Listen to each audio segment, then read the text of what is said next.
Hi everyone, welcome back to Rachel's Studio. I'm Rachel Parker Varner, and on my channel, you will learn not just the how, but the why of painting, so you move along your creative journey a lot faster.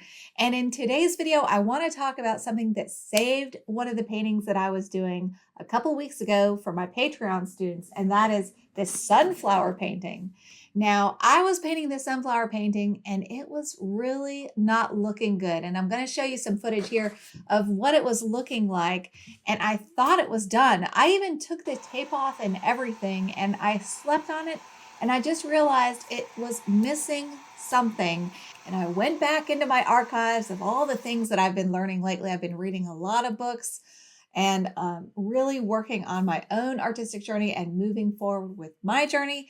And I love sharing what I learned with you all. And if you remember back a few weeks ago, I talked about how Charles Reid blew my mind when he said that using local color, the actual color of a thing, like a lemon is yellow or the sky is blue, that's the local color, grass is green. He said he uses the foundation of his paintings and the strength of his paintings, the aesthetic foundation is based on the local color, not contrast. And I was like, what? Because that is not what I've learned. And in fact, another book that I was reading recently that I shared, Joseph Zbukvic's Watercolor Clock a few weeks ago as well. And he said the foundation of a beautiful painting is contrast. And so that goes directly against what Charles Reid was saying. So what are we artists to do with this seemingly opposite advice? Well, I got a lot of comments actually in both videos along the lines of people saying, well, rules are meant to be broken and every painting has its own journey. And I think that's so true. And what I learned from trying to wrap my head around these two very different pieces of advice that seem to go head to head with each other is that you've got to let whatever works for the painting you're working on, you've got to follow that path. And so when I was working on this, I had lots of strong local color, but it just wasn't pulling together. So I fell back on Joseph Zbukvic's main advice, which he said that the main foundation of a good painting is contrast. So in today's video, I want to talk about all kinds of different contrasts. I came up with 5, and I just thought of a 6th one when I was thinking about this painting, because this painting is in a vertical format. And when I thought it was done and I was looking at it, I was just like, it's lacking something. What is it lacking? That's when I painted in the stripes. I'd taken the tape off, I had signed it, I thought it was done, I slept on it, realized it wasn't done. Does that ever happen to you guys? And then you just realize it just needs one more thing. So I put the stripes in, and the stripes really pulled it together. And I think the reason why is it provides so much contrast, and not just one type of contrast, several types of contrast. So let's talk about all the different kinds of contrast. And I know I'm not covering all of them, but we're going to talk about 5. And we're going to let Rachel from a couple days ago tell you all about it. So thus the outfit change. All right, take it away, Rachel, from a few days ago. Throughout the ages, artists have relied on contrast to make stronger paintings. Whether Charles Reid agrees or not, contrast is a very important compositional element that lots of artists rely on to make stronger paintings. So it is important. Great case in point is this painting that I recently finished for my Patreon students. This is a start to finish tutorial. It's about a 3-hour painting project, and I do plan on making smaller paintings that are simpler and faster for those of you who have less time. So I have more coming along this vein that will be easier, faster painting projects than a 3-hour tutorial, but that is available on my Patreon. And by the way, you can also follow me for free on Patreon and just keep up with what I'm doing. And I'd love to see you there. I also have a Facebook group where you can join for free, and you can post your paintings and get to know us. And on almost every single painting people post there, I comment. So I would love to get to know you better over on my Facebook group. But anyway, let's talk about the 5 different types of contrast. And there's probably more, but I want to talk about 5 today. And the first type of contrast that is usually the most obvious to artists is dark versus light. In this painting, I have a lot of dark versus light, obviously. There's a dark stripes against the light background. there are the lighter elements of the flowers against the darker stripes. And I wasn't planning on putting stripes in this painting, but at the end where we go through the ugly stage, every painting goes through an ugly stage. And just when you think it's not possible to have an ugly stage when you're painting something so beautiful as sunflowers, how can you have an ugly stage? You can. I did it. Take a look. Let me show you. All right, so this is the ugly stage, and I realized that as this stood, it was an okay painting. There were a lot of pretty elements. The flowers themselves I thought were lovely, but they were getting lost because there were so many light flowers. I knew I was going to have to put in some more darks to really pop the flowers out. And I didn't want to do the typical thing. So I think I was inspired by Ali Kavanaugh's stripe series that she used to do. Maybe that's where it came from, because I've been really studying Ali Kavanaugh lately. I love her.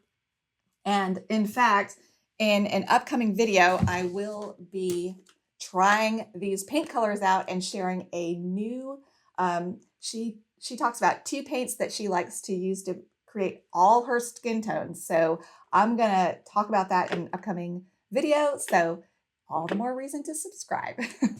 These dark stripes really help me incorporate the idea of having dark versus light contrast. So that is the most obvious kind of contrast in a lot of paintings. This one, oops, this one included. So let's talk about the next kind of contrast people might not think of as much, and that is gray color versus saturated full strength colors. Now, I painted these flowers with full strength color. I did not dilute them. I did not gray them down at all. And they were looking beautiful, but they still weren't popping. And if you want to pop beautiful, rich, saturated color, one of the ways that you can do that is add some grays into your painting. So when I did paint these stripes, not only did I make them dark for my dark versus light contrast, I also, do you want to see my dress while my coffee machine rinses itself out? It has pockets. I will put a link to this dress down below. It's on Amazon. It's not expensive. It's cotton. It has pockets. What more could you ask for? You need this for summer. All right, coffee machine is done. So let me get back to what I was saying. Gosh, what was I even saying? Okay, that's why I made these stripes not pure blue. I made them a grayed down blue. These stripes are painted with cobalt, Winsor violet, and a little bit of junk off my palette, a little bit of permanent green light, a little bit of yellow to gray them down. And I think it did help make these sunflowers stand out even more than they would have if I would have used a pure blue. However, this also taught me, why do artists do series? It's so that they can understand the painting process. They can understand the paintings that they're doing, because this makes me want to paint a similar painting all over again with pure blue stripes to just see how that would affect the composition. I think it might make it look a little bit cheerier and brighter. I'm curious, and curiosity killed this cat. So I have to try that. So that is contrast type number 2, is saturated color versus grays. All right, the next one is edges. You can have contrast in your edges. You can have lost versus found edges. Whenever you see a soft, melty edge, like in this flower right here, where I made the orange melt into the stripe, like, I love that. It has such a poetic look. And in fact, our beloved Charles Reid said have half soft edges and half hard edges. And that is a kind of contrast, to have hard versus soft edges.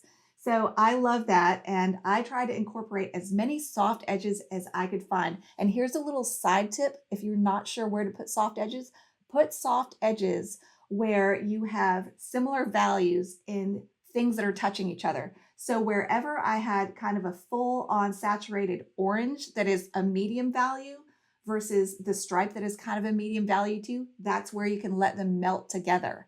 So anywhere in your painting that you have values like this light on light area, I could scrub this sunflower and make it a softer edge where the light sunflower hits the light background. Those are perfect places to have soft edges. And then of course you have your hard edges where there's dark on light or light on dark Rembrandt edges. And for those of you who have not learned the Rembrandt windmill principle, I will put a link up here so that you can learn about the Rembrandt windmill principle that talks about all these different value pairings between foreground subject and background subject that helps your painting really hang together way better. It's the most amazing thing that I've learned in the last 5 years, and I am not overemphasizing that, I promise. If you watch that video, you'll see how amazing the Rembrandt windmill principle brought to us by James Gurney really is. All right, let's move on to contrast type number 4, and that is textural contrast. And this painting was pretty easy to do that. First of all, the stripes are obviously very flat, so that provides a lot of contrast to some of these flowers that have a ton of texture, especially this hydrangea. Painting this hydrangea makes me really want to paint a bunch more hydrangeas. It's so easy and fun. And you will learn how to do that if you watch this full tutorial. Even if you don't want to paint all these flowers, you could watch that tutorial and just learn how to paint a hydrangea in a really impressionistic style. And it's just so easy and so fun. But anyway, so I do have a lot of textural contrast in this because the stripes are really smooth. Obviously, other elements in the painting like the vase and all that are smooth compared to a lot of texture, and especially the discs of the sunflower and the hydrangea. So contrast and texture is really helpful too to have in a painting. All right, the number 5 type of contrast that I realized was a type of contrast because of these stripes is chaos versus order. And I haven't really thought about that a lot as being one of the types of contrast until I did this painting. And I was like, oh, I have another kind of contrast, because I've been trying to think of I've been thinking about doing this video about contrast for a long time, but I'm finally doing it because I realized that's a 5th type of contrast. And put down below in the comments if you can think of other kinds of contrast. I'd love to hear from you. But so having these chaotic flowers in my painting, there wasn't a really strong focal point, and it was hard to visually look at it and know where to have your eye go. So when I introduced the rhythm and the evenness of these stripes, this order versus this chaos, I feel like it really helped this painting a lot. I think it is the number 1 reason why this painting pulled together so well at the very end, which is another thing I will say to those of you who watch my full-length tutorials. Always watch to the end. Paintings go through an ugly stage, and a lot of beginners fall off during the ugly stage thinking they've lost control and they're afraid of overworking. Don't be afraid of overworking your painting. Be afraid of underworking your painting. That's way worse. So you got to stick with me through the whole tutorial, and when you're painting on your own, even stick with it. Don't be afraid of overworking your painting. Be afraid of underworking your painting. And if I would have just given up, and because I did think the painting was done, I took the tape off and everything. I signed it. I was like, I'm done. And then I slept on it, which is another thing I would recommend. Just sleep on your paintings. And in the morning, you might realize, I really need to give this painting something else, and it deserves it, because I could see that the flowers were gorgeous. So I stuck with it and I added the stripes, and I really think it made it so much stronger. So anyway, I hope that you learned a lot from this tutorial. I hope you enjoyed it.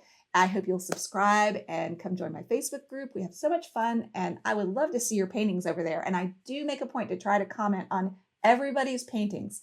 So come see me there, and we would love to get to know you. My community is awesome. I hope you'll join my Patreon if you would like to learn from me more in depth. Right now, my Patreon is pretty much focused on animals, mostly cats and dogs. But I do have quite a few flower tutorials. I have quite a few portrait tutorials. I've got a little bit of everything. But if you want to paint soft, dreamy animals, my Patreon is definitely for you, especially cats. So I hope to see you there as well. But in the meantime, go watercolor your world. Bye, everybody.